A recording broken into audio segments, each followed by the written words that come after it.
It is so wonderful to see all of you. Thank you for coming.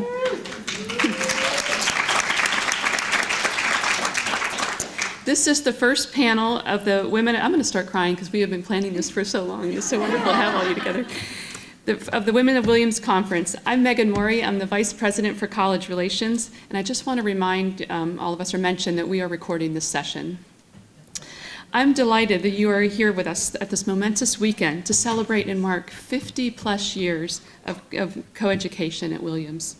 It's fitting that this first panel of our conference is the Dwelling of the Gallant.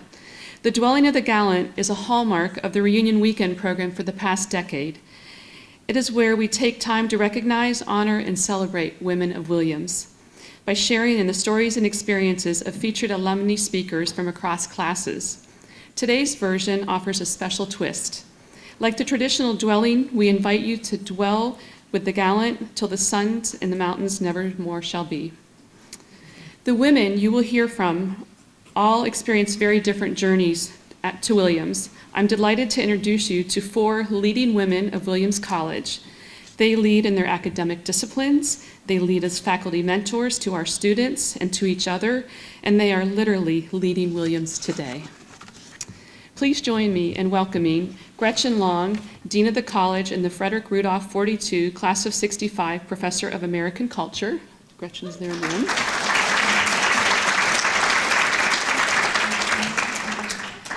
Aiko Maruko Sinawar, Class of 97, Provost and Class of 1955, Memorial Professor of History.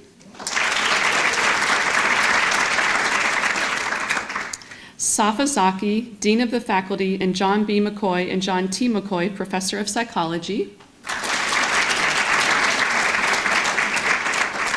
And Maud S. Mandel, the 18th President of Williams College and Professor of History.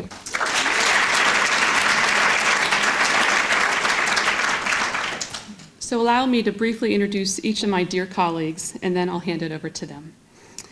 Gretchen Long. A historian and scholar of African American history, Gretchen joined the Department of History in 2003, arriving here as she completed her PhD at the University of Chicago. She is the author of Doctoring Freedom, The Politics of African American Medical Care in Slavery and Emancipation. As a dean of the college, a position she stepped into last July, Gretchen is responsible for most aspects of student life, and just hold on while I list them all, including the class deans, accessible education and international student services, co-curricular programs, including the Center for Learning in Action, fellowships, winter study, global education and study away, as well as the Writing Center and the Quantitative Skills Program and peer support programs, and the chaplain's office, the Office of Campus Life, the registrar's office, sexual assault prevention and response, and this is why she is exhausted, and health education, student health, and the Center for Integrative Well-Being. Prior to becoming the dean of the college, Gretchen held an array of leadership roles, including the director of the Williams Exeter program at Oxford. She also served in several terms as faculty director of the Summer Humanities and Social Sciences program. She was a faculty fellow in the Office of Institutional Diversity, Equity, and Inclusion, and has been involved with our Mellon Mays undergraduate fellowship program. She chaired the college's Honor and Discipline Committee for multiple terms and was chair of Africana Studies and has served on the advisory committee of Women's, Gender, and Sexuality Studies program. Aiko. In 2003, Aiko joined our history faculty after completing her PhD at Harvard. She returned to the department of her undergraduate major and is a member of the class of 1997. A scholar of modern Japan, Aiko is the author of Waste, Consuming Post-War Japan, and Ruffians, Yakuza Nationalists, The Violent Politics of Modern Japan, 1860 to 1960. She is currently finishing a book and manuscript about the history of Tokyo. Before becoming provost on July 1 of last year, Aiko chaired the program in Asian Studies and served as the chair of the Committee on Priorities and Resources and as a member of the Ad Hoc Committee on Financial Planning, as well as the Ad Hoc Real Estate Working Group. She has also chaired the Ad Hoc Committee on Evaluation of Teaching, the Department of History, and the Faculty Steering Committee, all of which have prepared her well for her current role. As provost, ACO is responsible for strategic planning and for allocating the resources of the college to advance our educational priorities in support of our mission. She oversees 8 critical areas of the college: admission, financial aid, institutional research, the libraries, Office of Information Technology, the Science Center, Williams College Museum of Art, and the Zilka Center for Environmental Initiatives. Safa Zaki.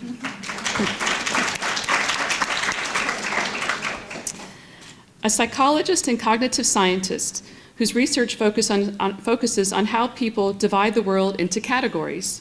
Safa uses computational approaches to model cognitive processes in order to enrich our understanding of the human mind. Safa earned her PhD from Arizona State and came to Williams in 2002. The blend of analytical and humanist perspectives Safa brings to her scholarship is evident in the courses she has taught, ranging from experimentation and statistics to concepts, mind, brain, and culture, and great debates in cognition. Many Williams students have also honed their research skills in her Concepts and Categories lab. Her findings have been widely published in journals including Psychological Science, Psychoeconomic Bulletin and Review, and the Journal of Experimental Psychology, Learning, Memory, and Cognition. Prior to becoming Dean of the Faculty in 2020, Safa chaired the Cognitive Science Program, the Committee on Priorities and Resources, and the Faculty Steering Committee. She has also served on the Committee on Appointments and Promotions, as well as the most recent Presidential Search Committee. As Dean of the Faculty, Safa stepped into the historic responsibility of facilitating our move to remote and hybrid learning in response to the pandemic, and co-facilitated the transition to staff hybrid work. Safa is responsible for the Williams curriculum and for the recruitment, appointment, and promotion of faculty.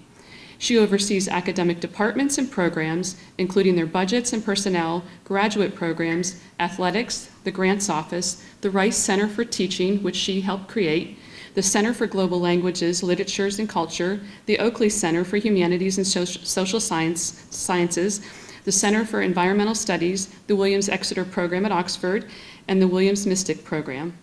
All of this is most certainly good practice for her next role, which she begins on July 1st, when she becomes Bowdoin College's 16th president.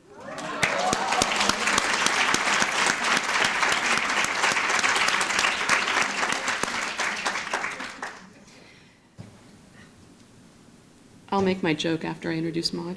It's actually not a joke. What I was going to say is, you can see we are in very, very good hands.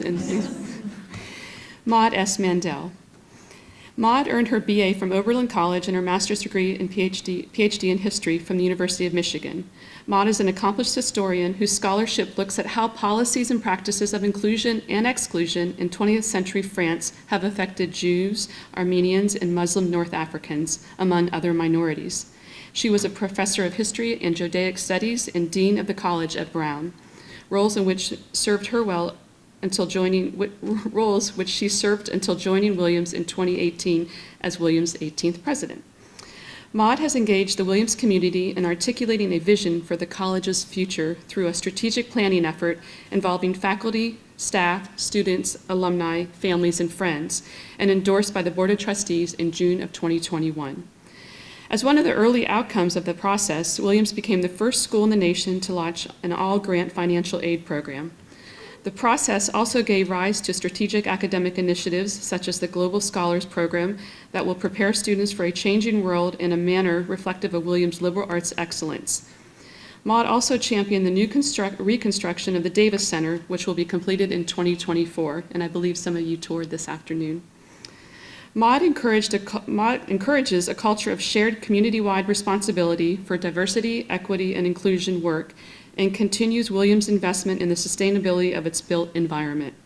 In addition to her presidential duties, Maud also holds the title of Professor of History and teaches as her schedule allows.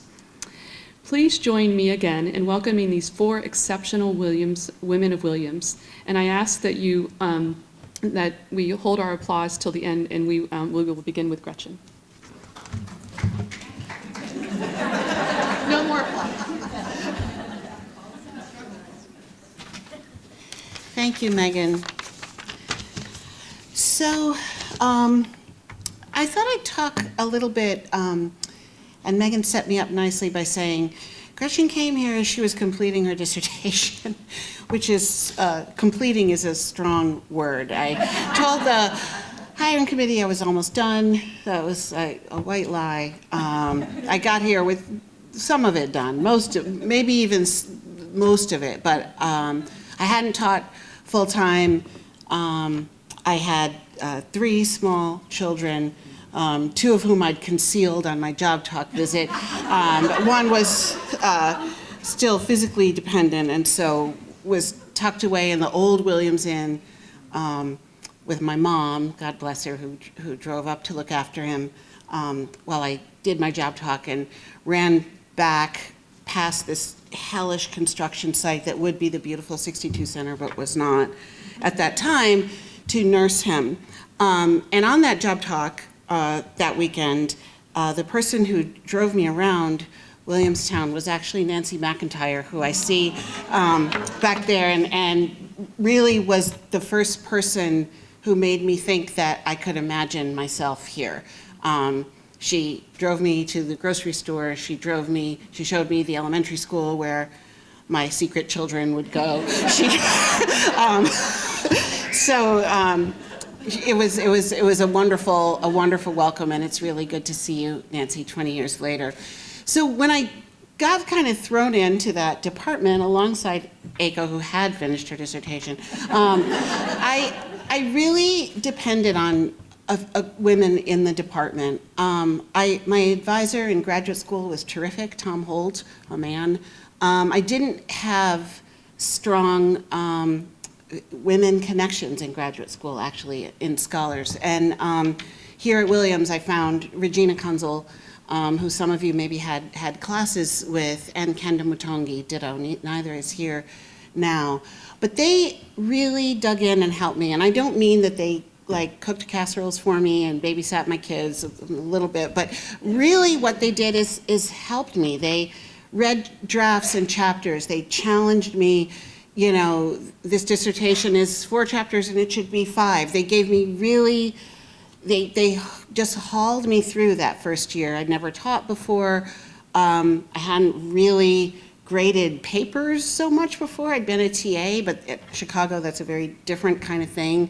We're just kind of leading discussions with students who've read the reading. And I mean, it was so easy compared to having this classroom, you know, in front of me with bright, wonderful students that wanted to learn something most of the time. And dealing with that, Regina and Kenda really did pull me through, let me sit in on their classes, read my drafts. And as I stayed here longer, that relationship became more reciprocal. I read their work. I talked with them about what they were going to teach. I talked with Regina about her leaving Williams and what that would be. And when it was Kenda's time to leave, that was a big decision for her. And I felt very in on that decision. And as much as I mourned their going, it was terrific decisions for both of them. And I tried to think about that when I meet new faculty, particularly women identified, who might be in the kind of gendered situation that I was when I first came. Oh, and I do have a husband, and he had a job, but the job was mostly in California, so he was flying back and forth, and it was just a terrible year. I mean, I really can hardly remember it, actually. Like, you know, it's like a blur. Yeah, it was a blur. So Regina and Kenda gave me so much confidence. They really did. They, even though Regina wasn't even here when I got tenure, I think that they really set me up to forge connections with other women scholars who are closer to my field, closer to my my kind of study and what I'm interested in and studying and teaching. And I think it's thanks to them that I have such strong connections among women who study African American history, and it's a field that's really on fire right now, and just it's terrific to be along for this ride at this time. So I have tried to reach out to female faculty, but I thought I'd also talk a little bit about teaching and talk about an article that I like to teach. It's called Dark End of the Street, Black Women, Rape, and Resistance in the Civil Rights Movement. It's by an independent scholar named Danielle McGuire. And I teach that article. I do teach women's histories classes, and I teach a Black Women in America class. But my favorite way to teach this class is actually teach this article is in the U.S. survey when we're reading about the civil rights movement. And the reason is that it is about sexual violence. It is about the ways in which the 1940s and 50s and 60s were rife with sexual danger for Black women, particularly young Black women. And it's a story that sort of takes a connection from the antebellum era, where sexual violence was very much built into the culture and the legal system and all kinds of things, and looks at what happens mainly in the South, but not exclusively, how those patterns replicate themselves. And it focuses on a young investigator who worked for various civil rights organizations investigating incidents of rape, of gang rape, of terrible sexual violence. It was often accompanied by physical violence. She investigated, she took notes, she passed that on to lawyers. She tried, usually unsuccessfully, to get those matters adjudicated. And her name was Rosa Parks. And this was Rosa Parks' career, you know, before Montgomery, before the bus. And I like to, you know, students, of course, they know who Rosa Parks is, students from the US. But I like to use that article to think about the way civil rights history and African American history and American history have been taught. And what we know about Rosa Parks, you know, and some of that work maybe isn't appropriate for when you're in third grade and you learn about Rosa Parks, but the total erasure of this huge corpus of work that this woman did, as, you know, really having to be dispassionate and ask hard questions and reject some cases as not having enough evidence, although to the, you know, when you read about them, they do have enough evidence. And to bring those cases, try to bring those cases to the attention of legal authority in the 50s and 60s that was intensely patriarchal, intensely white, with all this same nonsense about Black women and sexuality floating about, and the real danger that women faced when reporting sexual violence, almost no matter who they were. So I'd like to, it's a good story in and of itself, but it actually is a way, I think, for students, men and women students, to think hard about what they've learned about the civil rights movement and who are the important people and why. You know, Rosa Parks, it's wonderful what she did on that bus, but that wasn't the essence of her work, I think. Her work was much more nuanced, much harder than that, much more complicated than that, and did not end in triumph most of the time. And it's a real celebration, I think, of the persistence and the dogged labor that it takes over decades to make a difference. So I have taught that in my Black Women in the US class, but I really prefer teaching it in the US survey, because I think it's important to understand it's worth taking another look at history. It's worth taking another look at women we look up to and why. And it's worth confronting some both hard and celebratory facts about the history of our country. So I try to bring women's history into all standard texts that I read and that I teach. And now finally in my own work as a scholar, I'm finally paying attention to Black women. I feel like I did them short shrift, my sisters, in my first book. Not completely, but enough that I'm well in it now, and I'm enjoying it. So I'm so glad that you're all here, and look forward to chatting with everyone afterward. Thank you.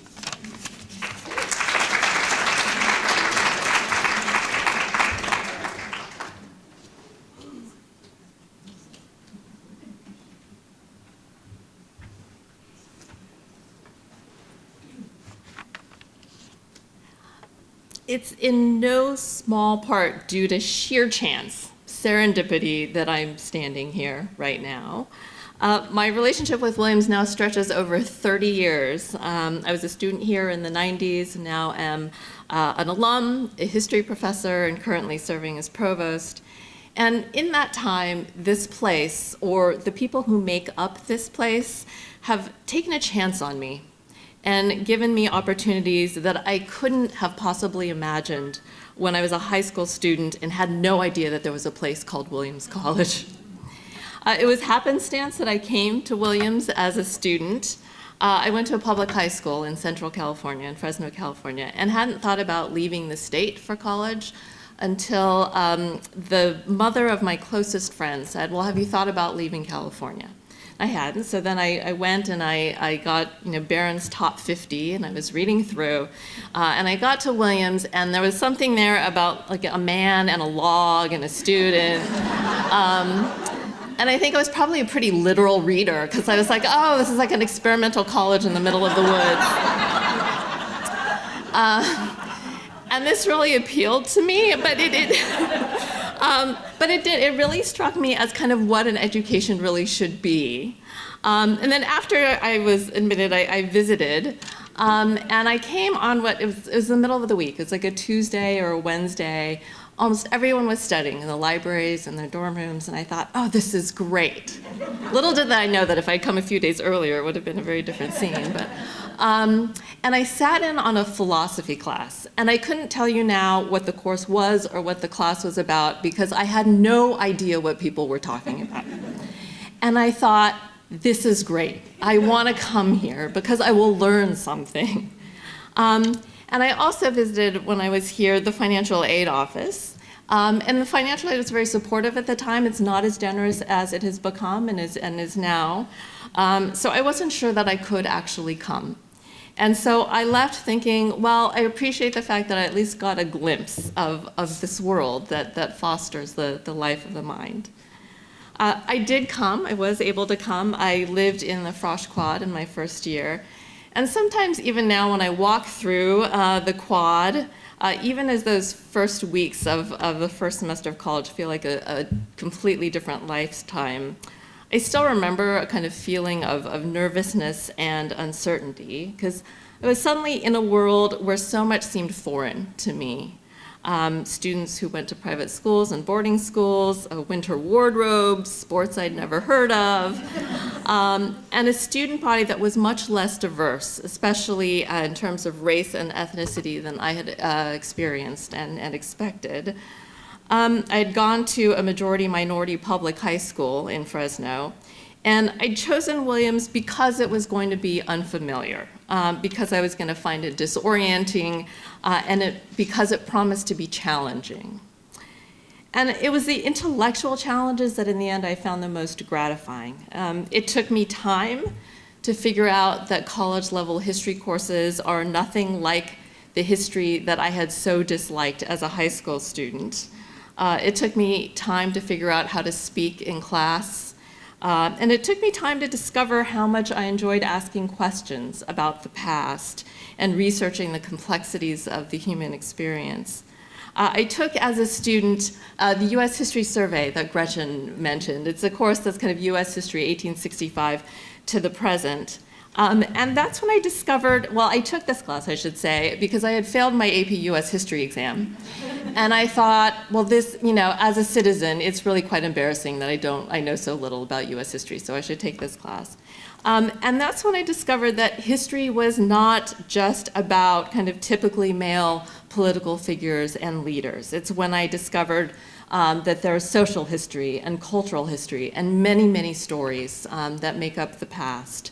I remember one particular class where the professor was playing jazz as we entered, and it was a class on the history of jazz, which it just never occurred to me that that was a kind of history that we could study and embrace.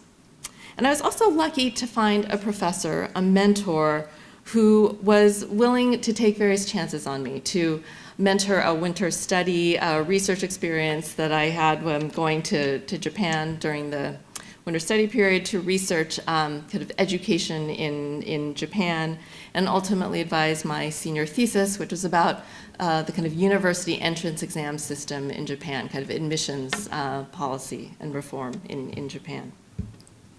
And then I went off to graduate school, and then in 2003 I returned to the college as a member of the faculty. I was a little worried when I joined the faculty that I would discover that what I had experienced as a student, that is, professors who seemed genuinely enthusiastic about working with students and who really believed that ideas matter, that would prove to be a thin veneer. But it wasn't. And the history department that I joined along with Gretchen was diverse and counted prominent women historians among its ranks. So despite comments elsewhere here and there about my not looking like a professor, my departmental colleagues were always really supportive, and it has been a wonderful institutional home.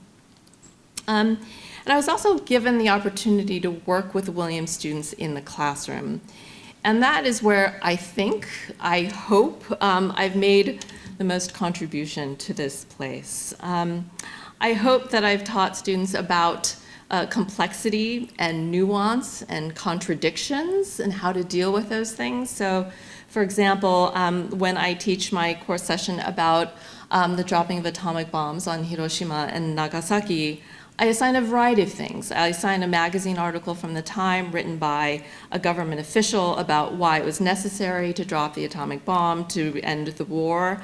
I also assign an oral history, which is a recollection of someone who was a young Korean girl in Japan at the time that the atomic bombs were dropped. I assign different viewpoints from different historians about this event, and historians who treat this moment in history differently. Some who treat it as a policy decision, some who treat it in terms of its human costs. And I then kind of force my students to deal with all of these different takes and stories and perspectives, and to grapple with them. I hope, too, that I encourage my students to learn how to ask questions, how to formulate their own thoughts, how to think about evidence, how to be empathetic, that is, how to inhabit the perspective of others, and to understand the experiences of people in circumstances and times and places different from their own. And for the most advanced students, or I should say the students in my more advanced seminars, I'd like to foster what I find so gratifying in my own research, which is how to create and how to be creative and how to develop original ideas. And it seems to me that all of these abilities to think critically about information that's presented to us, to be able to blur simplistic binaries, to create new knowledge, are as important now as they have been in the 2 decades that I've been teaching at the college. I am now, as provost, actually not in the classroom. I miss it. I miss, too, my research. But in this role, I've never felt more like the product of a liberal arts education. I learn and ask questions and think about everything from how we should transition the campus to new and renewable sources of energy, how we continue to make a Williams education accessible and affordable to students, how we envision an art museum or teaching museum for future generations of students, how we continue to recruit a diverse student body, and how we should manage the college's finances to make all of this possible. But always at the forefront of my mind is how to continue fostering what drew me to Williams as a student and as a faculty member, which are the opportunities to challenge and be challenged, to be curious and to ask questions and to think. Thank you.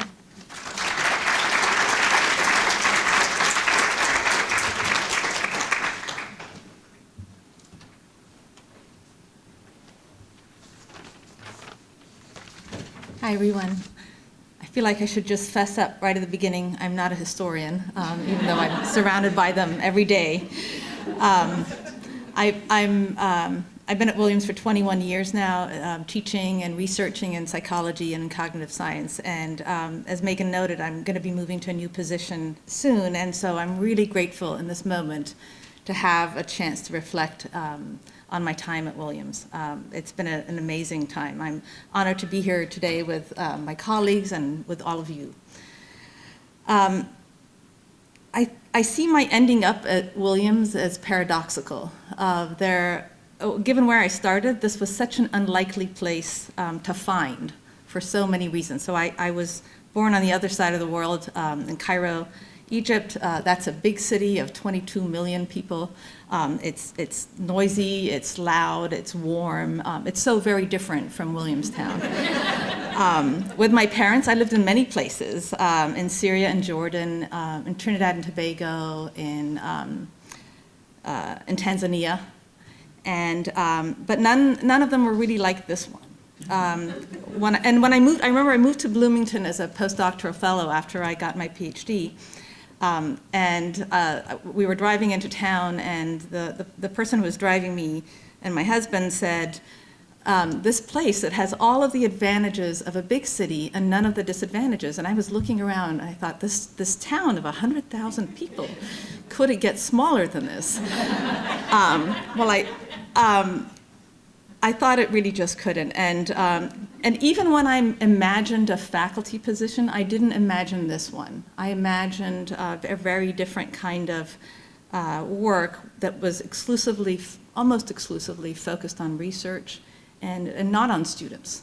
That students were sort of a piece of the puzzle, but not the focal point. So my path to Williams from Cairo was arbitrary and circuitous, and very fortunate, I would say. And my path to this type of faculty position was also unlikely, given what I was hoping for and looking for. And yet, that seems so at odds with the strong feeling that I have now, that Williams and what we do here is part of who I am, and that I've unlocked some fundamental part of me because of my experiences here. So let me tell you a little bit about that. Let me tell you about how it all started.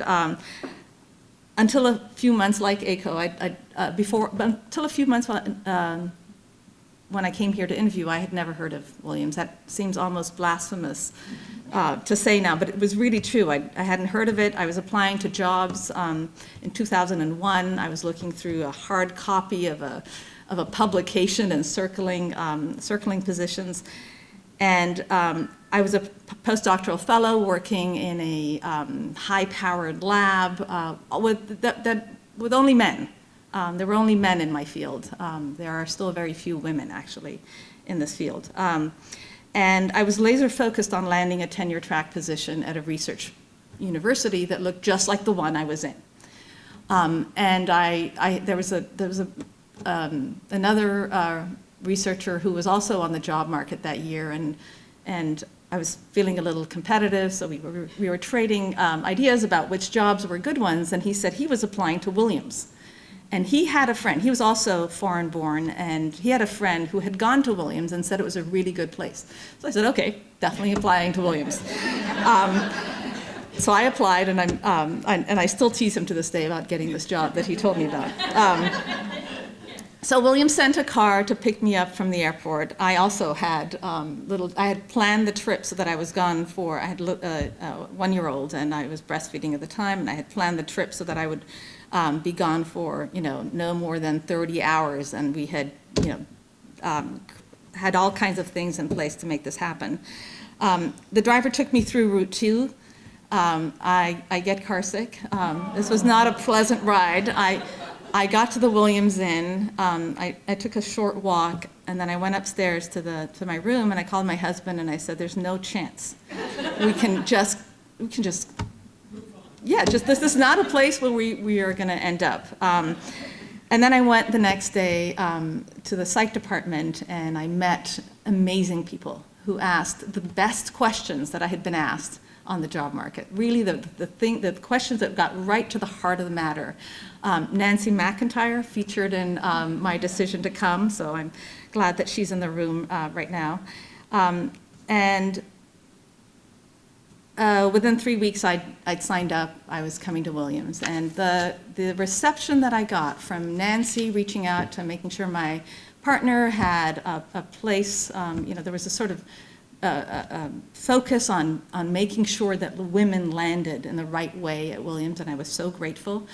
From a colleague who sent me, to sort of date myself, a phone book, an actual physical, as I got this thing in the mail, and the point was that so I could get to know Williams and what I could sort of begin the moving process by knowing what was available. Now we all do that on our phones. This gives you a sense of the thoughtfulness of the people when I arrived, but it wasn't really until later that I just started to feel totally like I'd found the thing I wanted to do. I was lucky enough to be in the office right next to Hodge Margraf, who was a beloved chemistry professor, and he had retired at that point, and he didn't know how much he mentored me by my listening in to his conversations with students. So I could hear him in the lab, and he also actively mentored me. He would come into my office and ask how things were going. And he was not the only one. If you think about the formidable women who were in the psychology department when I arrived at Williams, the remarkable colleagues I had between Betty Zimmerberg and Lori Hetherington and Phoebe Kramer and others as well, they just made sure that I began to understand how special this place is and how the work that we do here is very different from the work that I imagined that I would do. And here's the thing that I learned. It was that teaching and research weren't separate endeavors. They were the same. They were the same. They were all about the life of the mind. If you were doing your teaching right, research was right there in the classroom with you. Students, undergraduate students, ask questions that those of us who have been in the field for a very long time we don't think of asking. We have a particular way of looking at things, but when you take students to a high level in your field, students like the ones at Williams, they will ask questions that make your research better. They will make you think of things from new vantage points with a kind of freshness of mind that you lose along the way. And I have been very grateful for that opportunity. And likewise, to think that your teaching is not there when you are doing your research at Williams in the sciences, and it just sort of misunderstands what we do. The best teaching I've done in my lab, looking over someone's shoulder, looking at their code, making sure the experiment is set up in the right way. Those are the moments that I feel like I've really connected with students. And so the melding of these two things that I've come to love so much, it made me feel like I'd found the place that was home. So as I prepare to leave in a couple of months, I'm just filled with gratitude for this opportunity, for having had this circuitous journey to Williams College, to have found a place where I could make a difference, where I could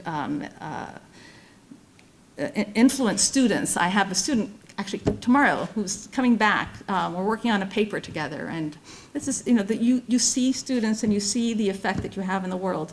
And I am grateful to have had this opportunity that has nurtured my intellectual curiosity and really just found a home here. So thank you.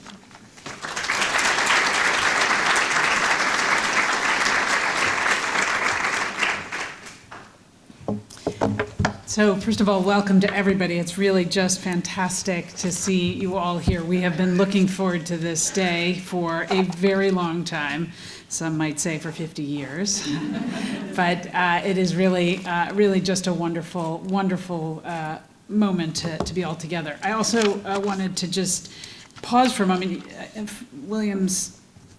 Williams community writ large hears a lot from me, not always as much from the many people who actually are so instrumental in the life of the institution and the work. And I'm so fortunate to work with these amazing women. So, I would include Megan there, even though she hasn't told you her story. So I feel actually like I shouldn't be speaking, because I really am so pleased that they've had the spotlight on them for a little bit.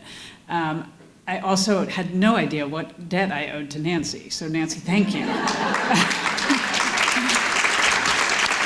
I knew lots of things about what Nancy did here, but I did not know until I listened to these stories just now. The very, very specific thank you I owe you, so thank you. So I'm going to do something a little different. So actually, compared to almost everybody in the room, my journey to Williams, my Williams story is fairly short. You all have had much longer journeys to Williams. I've only been here for 5 years. It seems like a long time right now after COVID and the like, but actually it's been relatively short. And many of you have heard many things from me over the 5 years here about things about me and things I think about higher education and the liberal arts and Williams, and I'm sure we're gonna have more time to talk about that this weekend and at other moments. But the prompt was about our journeys, and I am a historian. It's true, the historians have taken over, and historians spend a lot of time thinking about the foundations on which the current world rests, including the known stories that Gretchen has said, and the unknown stories, both. So because the prompt was to talk about journeys, and because I'm a historian, and because we represent a panel of women leaders in historically male institutions, I started to reflect on what I would like to share today about myself and my own journey, and it took me further back than my educational story. At my induction, those of you who have heard me speak at other times know that I'm a granddaughter of Jewish refugees who fled Europe in World War II, and that shaped very much my own research interests, but also my interest in building inclusive communities where all are welcome and supported to be their best selves. And I think of that as one of my origin stories, one of my journeys is really that one. But I'm not going to talk about that one today. But I do still want to talk about family, and I'm going to spend a few minutes up here talking about my mother, actually, who is a person who probably did more to shape me and my journey here to Williams than any single individual or probably any major influence in my life up until this point. And it seems quite appropriate to speak about her today because, in fact, she was devoted to the study of women's political leadership. And since part of what we're talking about today, at least at this panel, is women leaders, she came to mind, as she often does. And so I wanted to tell you a little bit about her. My mother founded a center called the Center for the American Woman in Politics at Rutgers University. She directed the center from 1971 to 1994, and then after that she became the head of the Eagleton Institute of Politics, which is the larger institute in which the center sat. So she spent all of her career at Rutgers, all in some way at Eagleton, all of that time focused, and actually she pretty much worked there till a few minutes before she died. She really devoted her life to this work.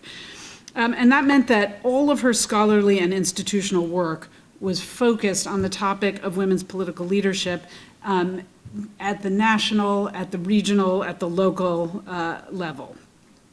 Which means, sort of broadly speaking, she was committed to understanding and deepening participatory democracy in the United States. That was really at the core of what she cared about, and there certainly is a link back to that refugee origin story that I mentioned.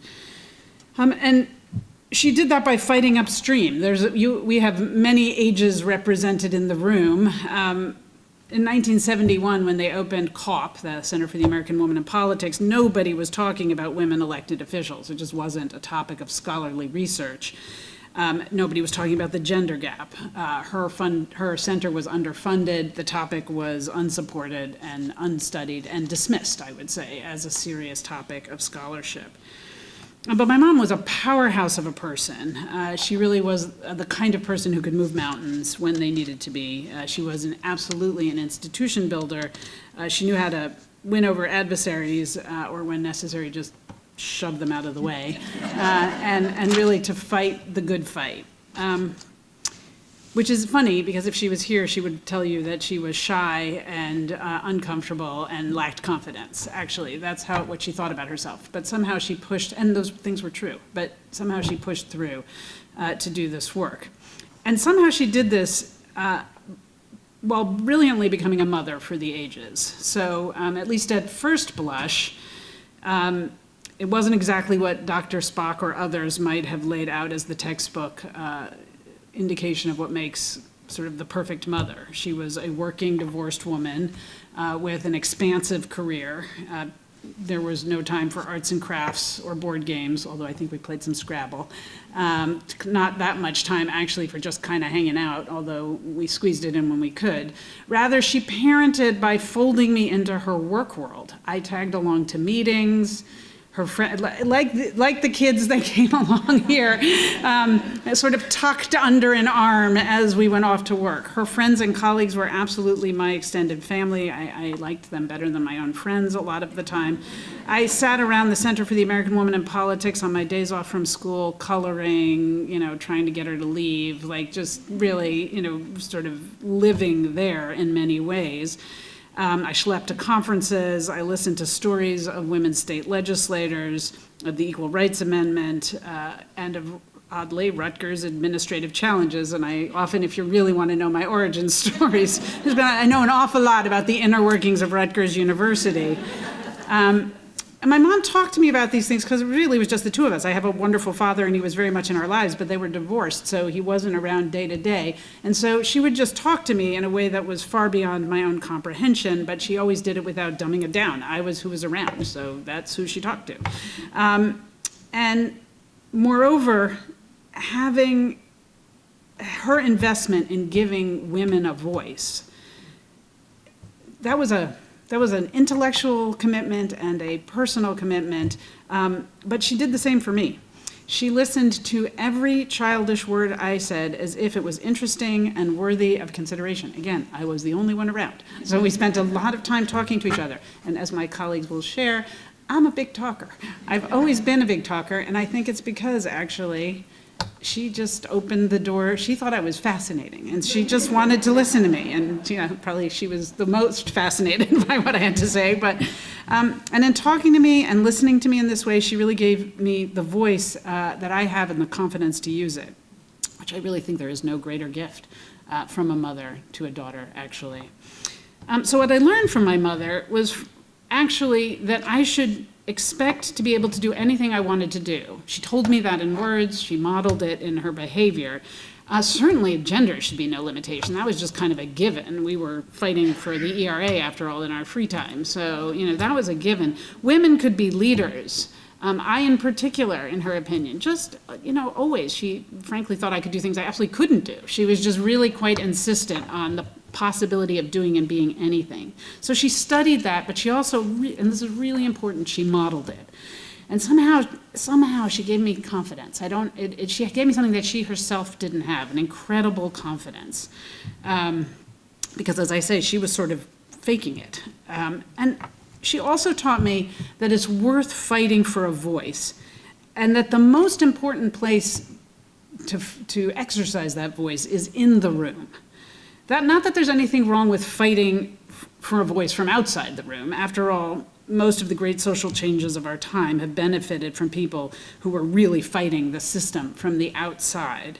And of course she did that, because she had to fight her way into the room. That was, the topic of articles that were written at the time and all the work. But she showed me that if you have a seat at the table, you're gonna actually be able to get more done than if you don't have a seat at the table. And that if you get a seat at the table, it's your responsibility to help others get to the table. And again, she didn't really do this by telling me anything. I just watched her as she not only made her own success over decades, but as she intentionally mentored dozens of other young women attain their professional goals. And I will admit here publicly that I was a little bit jealous. There was this group of, every year there was some new young woman that my mother had sort of adopted as somebody that she was mentoring. And I didn't know the word mentor. And it was just like these young women that my mother would be gushing about and who'd be gushing about her. And I was like, hey, wait, that's my job. I'm supposed to be there. But I realized when she passed away and I heard some of them talking, just the way she was systematically building mentorship in as practice to what she was doing, really just because she loved doing it. And so dozens of young women attained their professional goals thanks to her mentorship, and older women too. And so she taught me through this that if you use your voice to get in the room, one of your jobs is to make change and space for others. And so I really wanted to focus on her today, and I'll transition. I'm going to skip over the rest of my life. You know a lot of my backstory, so I didn't think it was that important to focus on today. But I wanted to focus on that part of the story because I think that when we think about women's success, you know, we do think about our educators, we think about the people who got, and I had mostly men, actually, wonderful mentors throughout my entire professional life who were the folks who guided me and helped me. I had incredible mentors at Brown University, which was where I grew up. The way Safa is talking about growing up here and going on to another institution, I grew up there, and there are dozens of people I could talk about, men and women, who were very invested in my success and helpful and opened doors and gave me opportunities and the like. But I actually don't think I could have walked through the door and taken a seat at the table without that launching pad at the beginning. And so it feels appropriate somehow in a conference that's celebrating women and women's ultimately voices and a panel that's representing women's leadership to just talk about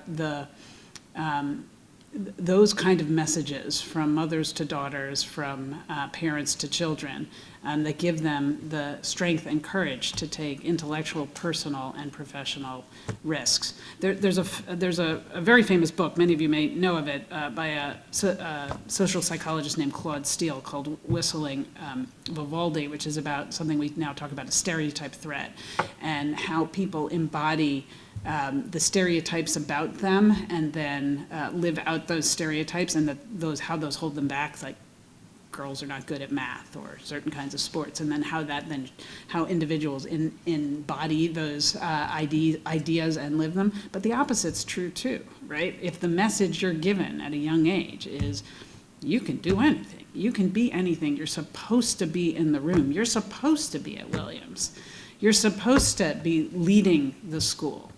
It's not noteworthy that there are 4 women, but actually there are supposed to be, because they're the very best, most qualified people to do it. It is a different message, and it's the one that I hope very much that as we continue to think about the education of this institution, today we're talking about gender, but as we talk about all the various forms of diversity that we continue to lift up and elevate at the school, we do it from that position. This is not something that we're doing to help someone, but we're actually opening the door to people who are supposed to be here. So thank you.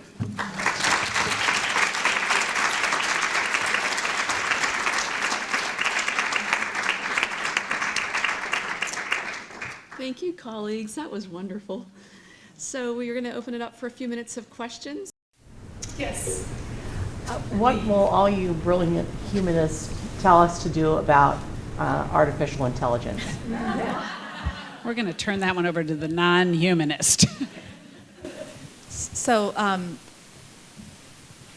that's a really good question, and I certainly don't have the answer. I just think about this a lot. Can you hear me?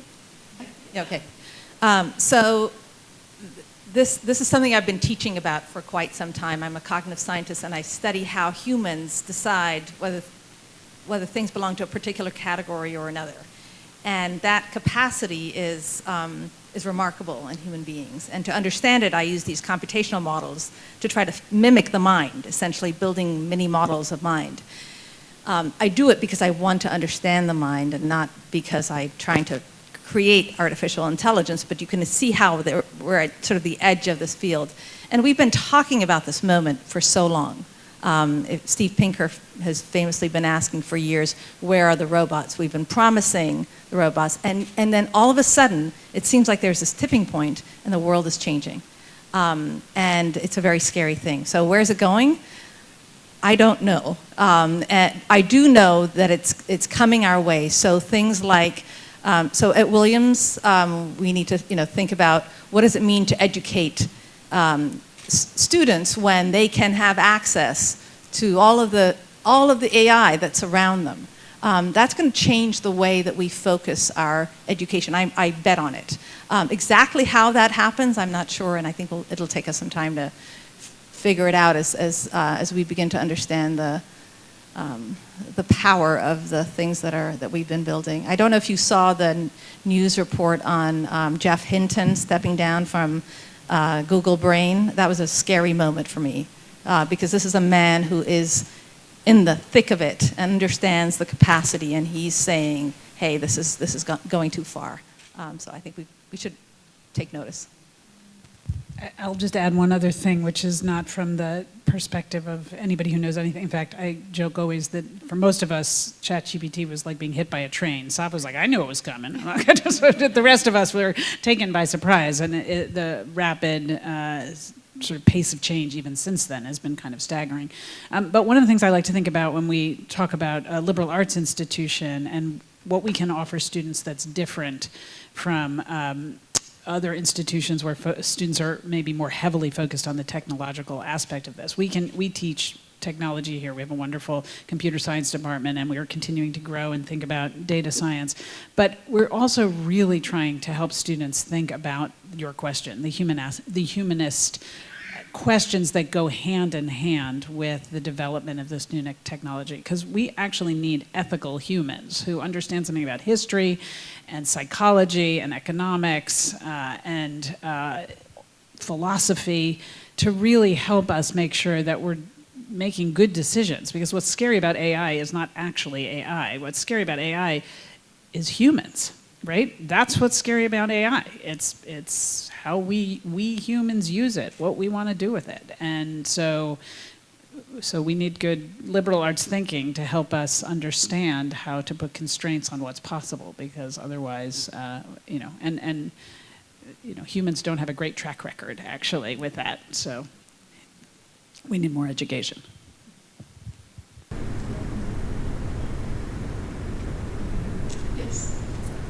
So I pivoted my career, second half of my career, into high-performance sustainable buildings, and I have been thrilled with the progress that Williams has made and the real commitment we've made, even having a passive house dormitory, one of a few in actually the country. But I'm wondering how you encourage students to learn about that topic, given that it's not an architecture school or engineering school, or really having building science as part of any specific curriculum, and how you infuse that learning through various parts of the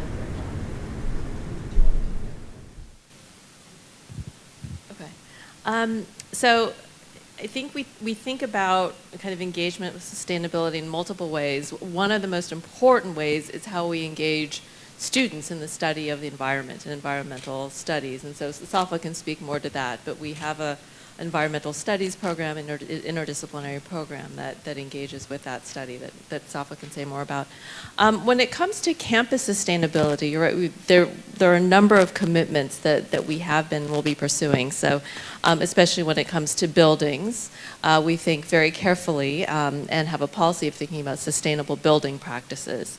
We are thinking about that now when it comes to the new art museum, for example. So we are hopefully drilling a kind of test well for potential geothermal at the new museum, for example, but also thinking about what is the relationship of this space to nature and the environment around it, to make sure that we are not taking more for the environment than we are giving back. And also thinking about things like sustainable building materials and so on. So this is kind of now part of our regular practice when we think about building, and so we are doing that with our museum project as we have with other projects. There are other projects as well. We are starting to develop a plan to transition the campus off of fossil fuels, so to decarbonize the campus. At the heart of this is transitioning our heating plant off of fossil fuels. These are the kinds of questions I think that I was actually just in a series of conversations this week about how to engage students in thinking about these kinds of questions, which is both how do we think about our sustainability commitments, how do we think about the financial piece of that, of kind of how we kind of engage with a sustainable world, but in a way that makes financial sense, what is the science behind it, and so on, the kind of policy thinking about it. So we are also thinking about kind of what are the learning opportunities, whether it's kind of winter study courses, independent study projects for students, and so on. So we're very much looking to kind of engage students in the kind of campus sustainability work as well as their academic courses. So we have a great environmental studies program which has faculty input from a number of other departments, including many of the sciences and some of the humanities, and we've just made a hire in cross-disciplinary hire that's half in architecture, half in that environmental program to get to your particular question. So I think that this is going to be represented that specific piece will be represented in that way. But I will say that, like Maud's point about AI, you again see the importance of the liberal arts perspective if you think about climate change, if you think about all of the big the big problems that are going to face the next generation, the answers to those problems are not going to come from a single discipline. They're not going to come from how do you build this particular thing. They're going to come from the intersection of disciplines. And I think that students who graduate with degrees from places like Williams will be in a better position to address, as we see right now, some of these problems that will face us. I would also just add to this topic that the students are sort of ahead of us in some ways on this. So the heart of your question is sort of how do we get them interested in this? They're really, I'm going to have my mic here, but they're really more focused themselves on how do we get the whole institution walking in this direction. So just building on what Aiko said, we have students working with our facilities and sort of car fleet shop to try to move all of our vehicles onto electric vehicles. It's just one example of students are actually partnering with the institution on various projects to try to sort of move us along. There are courses in the curriculum where they do projects, and students have this wonderful way of taking the curriculum and saying, we have an idea, William should do this, right? And then sort of drilling down on a question that they've studied and sort of applied to us as a kind of laboratory for thinking through these larger questions. So I think the pressure to educate them in this comes as much from students as it comes from faculty.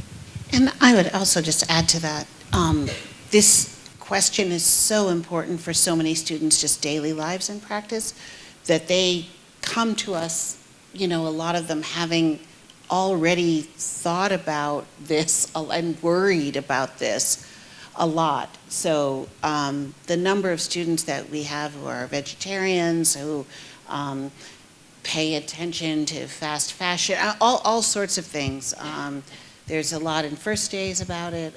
So they're leading, I'd say. Lots of women too in that group. Really happy to celebrate the fact that there are 4 women leaders at a university. I think that's pretty unusual. I'd be interested to know what the statistic is. But my question is about the conversation and resources and dialogue on the topic of leadership for women on campus. I think sometimes things get assumed that if you're good, you'll get ahead, but there's the political aspect of leadership. There's so many aspects of it. So I'm curious, are there classes, are there conferences for students? Is there a discussion of leadership and maybe the challenges that come still today? Steve?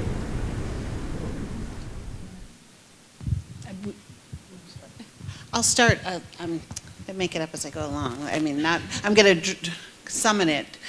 I'm thinking, we have a Women, Gender, and Sexuality Studies program, which I've taught in. So I think studying women and issues of gender and sexuality are all over our curriculum, not just in that unit, but across disciplines. And I think what students see in front of them in the faculty is also, there are amazing women professors here. We actually have more women than men students, not by a lot, but a little bit. And in some areas of the college, women are leading really visibly. Students, we have more female students than male go abroad, for example. That's actually mirrors nationwide numbers, but our female students tend to be a little more adventurous in that way. And that doesn't have to do with what they major in. So it's not just that it's easier in certain traditionally what you might think of as a women's major. And I'm not sure there is such a thing at Williams as a women's major anymore. I'd have to, registrar's under my shop, but I don't know the numbers for sure. But that's just as I think about it. So just in daily life here, there's a lot of female leadership in the faculty, the staff, and the students. I just note a few sort of, to your point about this place being a little bit atypical right now, and going back to what I was saying about my mom and the importance of modeling leadership. So before you get to teaching it, because I'll say more about your specific question about sort of clubs and organizations to support women and educating them in this way. But right now, the head of our investment office is a woman, our board chair is a woman, president is a woman, the majority of the senior staff is women, and again, I just want to be really clear, I didn't set out to hire women. It was that the talent, these were the most talented and best candidates for the right. So, but when you look at the makeup of the leadership at Williams, there's not like a token woman. We are really leading this place. The head of our athletics program is a woman. The head of admissions is a woman. I mean, this is, right down the line. So if you're a student here, and again, using the argument I was making about my mother, what you see is, oh, we can do anything. Like, we really can do anything. And in fact, when I was named president of Williams, there was an article in the Record by one of these profiles of a student. And in the profile with this particular sophomore at the time, the reporter asked her, kind of, what do you want to be when you grow up? And she's like, well, I thought I wanted to do this thing, whatever it was. And she said, but now I think I want to be a college president. And it was just a toss away line. She's not going to be a college president. She's off to another great, wonderful things. But it was just that kind of like, great, we can do that. So that's, I think, actually half of our assistant professors now are women. Not yet our senior professors, because that takes some time, but soon it's just going to be so wound into the fabric that the number one answer to your question is we do it that way. Having said that, there are fields in particular that tilt male, and in those fields we have faculty that are working very hard to try and bring women in. So math would be a good example. Econ here, they've done yeoman's work in bringing, in really trying to encourage women to come in. The investment office has done targeted outreach to women and around women in investing. In some of the STEM fields, which, as Safa said, her own field tilts male still. There's work done with organizationally, so to support women students that want to have special mentorship and engagement in those ways. So that does continue to be part of the fabric. Okay, 3 more right here. I'd like to build on that question, though, and looking around the room, I find myself maybe on the older side of the group, maybe not the oldest. The leadership I see modeled up here is different than the leadership I felt in the business world. And again, I retired very young recently. I'll get my class year 89. But yeah, as I said, I think I'm on the older, but not the oldest side. And when I graduated, I remember marching out with the feeling and the message that you can do anything and be anything, and immediately hitting the business world, and I was officious. And I got slapped back because I was the best and the brightest, and oh damn did I get slapped back. And it took me a long time to learn how to lead in the business world as a woman in a different way. And I would be curious if women who are younger than me are still feeling that, because it's a different world than academia. So I think I hear your question and saying, how are we teaching women to lead, to go out in that environment, which is different, and where the politics and the behaviors that you are expected, and the behaviors for which you will get penalized, or which are taboo, are still there, I believe. Or they were, as I say, I retired in 2020, young after a death in the family. But I think they're still there, and I would be interested in hearing from you. Yeah, that's a great question. Megan was just, the Career Center is under Megan, so maybe you want to jump in? Yeah, listening to you makes me think of some of the programming that takes place, and you are all welcome to participate and support the students as mentors in the Career Center through EFLink.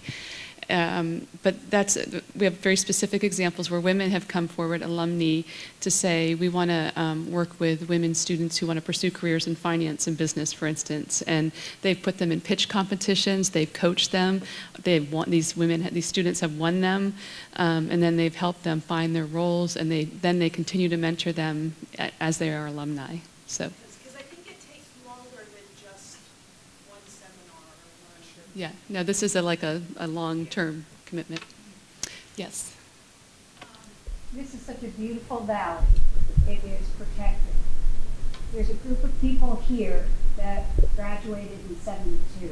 So some of us started in '69. Period of a lot of graduated. But it was a period of a lot of protests. I mean, I had black friends in 1969 who I couldn't talk to in 1970. There were sit-ins, it was the war, and everything else. The world outside this lovely valley is rife with anger and, just different feelings, and conservative and liberal and this and that. And I'm wondering, on this campus today, what are the areas where there is huge disagreement? Do you ever have speakers on this campus who upset the students so that, they, like a lot of other schools around, are skewered or not accepting? Where's the stuff that is happening today that reflects the incredible anger that is out there in the rest of the world? Or does it not exist? That's all you, Maud. Yeah, although my colleagues who've been here a long time should definitely weigh in on their own impression of the place. So, so we live in kind of churned up times, right? We all know we represent lots of ages here, and got a couple of historians here that can back me up on this. What's interesting, at least about higher ed in this.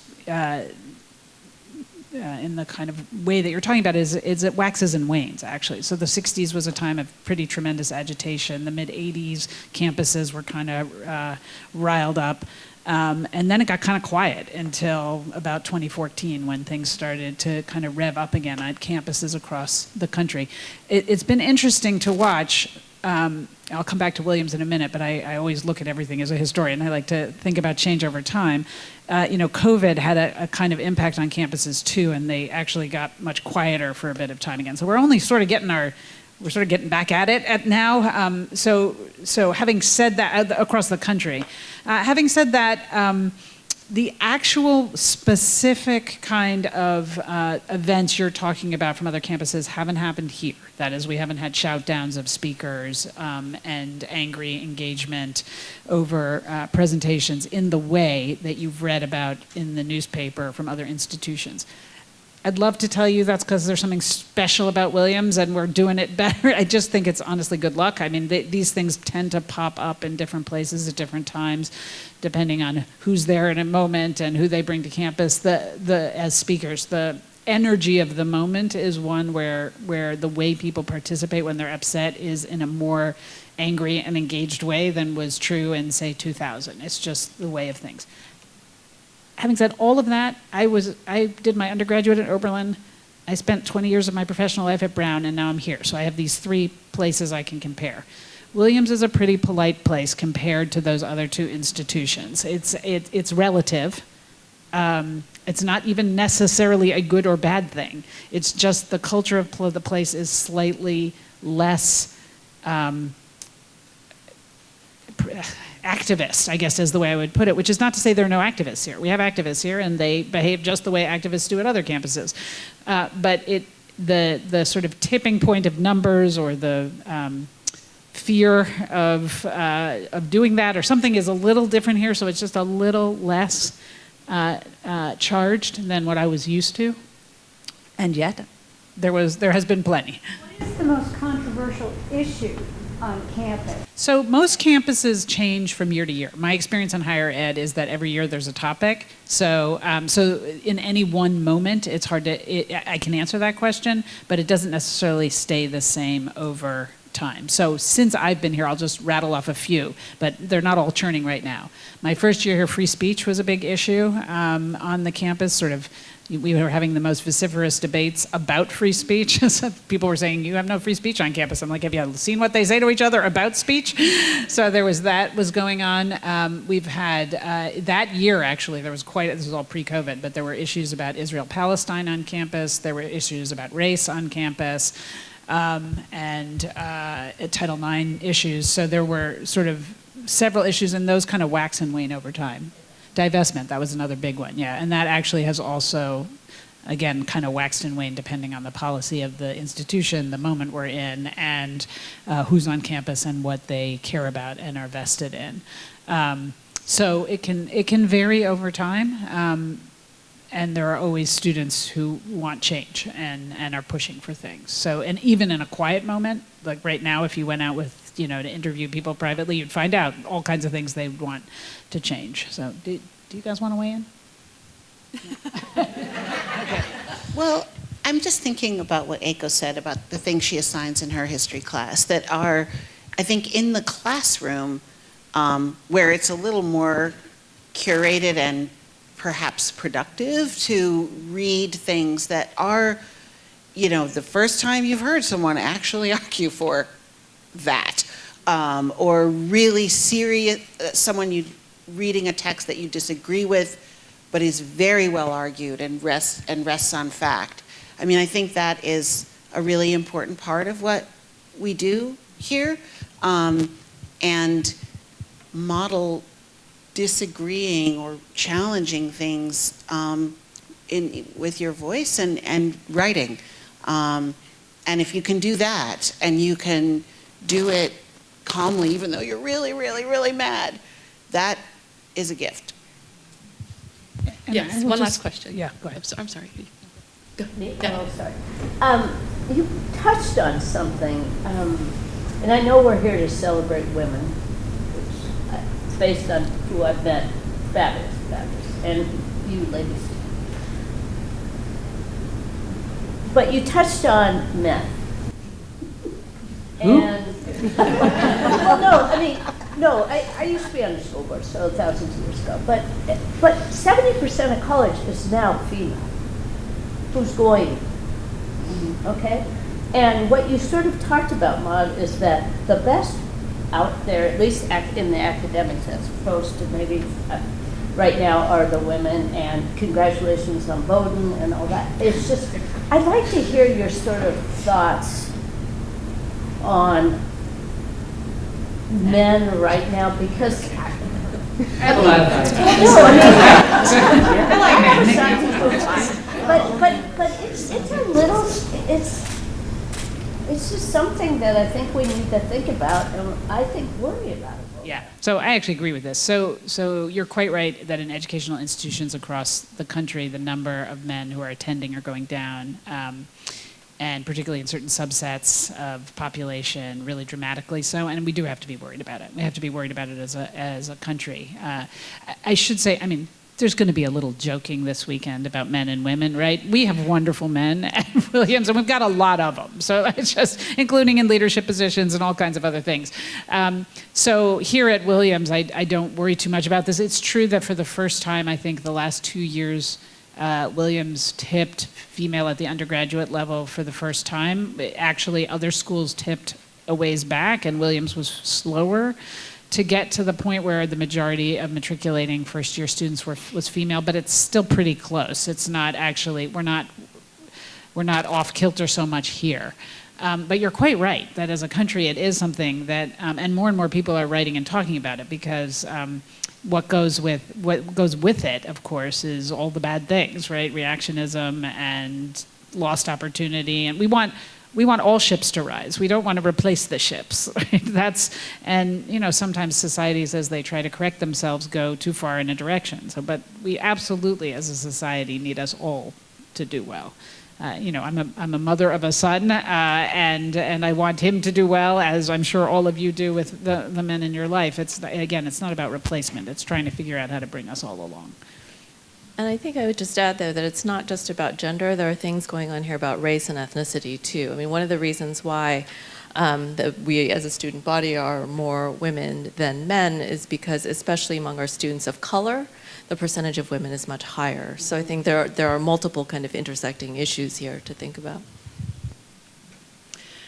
Well, thank you, Maud, Safa, Aiko, and Gretchen. This was incredible.